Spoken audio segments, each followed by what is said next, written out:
तर नमस्कार मित्रांनो, आपण आलो आहे कल्पना मेडिकलवरती। तर मित्रांनो, आपण काही आता गाई म्हशीसाठी लागणारे औषधी वगैरे त्यांची माहिती मी तुम्हाला सांगणार आहे।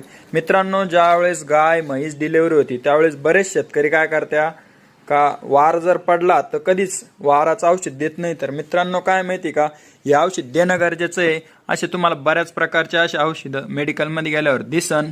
तर मित्रांनो, काय माहिती का, जर आपण हे औषध दिलं नाही तर प्रॉब्लेम काय होतो, ज्यावेळेस गाय डिलिव्हरी होती त्याच्यानंतर तिच्यामध्ये इन्फेक्शन होऊन मॅट्रायटिस होऊ शकतो आणि मॅट्रायटिस वगैरे झाल्यामुळे गाय गाभण राहण्यासाठी ना मित्रांनो काय प्रॉब्लेम येऊ शकतो। गाभण राहण्यासाठी अनेक प्रॉब्लेम आहे, पण त्याच्यातला हा एक महत्त्वाचा प्रॉब्लेम आहे।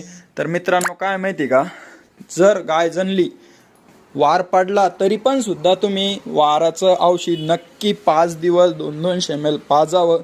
तर मित्रांनो, काय दूध धंद्यात ते सगळ्यात महत्त्वाची गोष्ट आहे। तर काय तुम्ही समजा वेटाबोलिक असेल, इनोलाना असेल, युट्रोवायो असेल, एक्झापार, अर्गोवेट, युट्रोसेप, पार्चिटोन, एक्सप्लाटोन, पॅराक्लीन असे भरपूर सगळ्या कंपन्याचे वार पडण्याचं औषध भेटतं।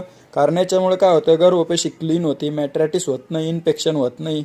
ते इन्फेक्शन नाही झालं तर गाय वेळेवर हीटवर सुद्धा येते।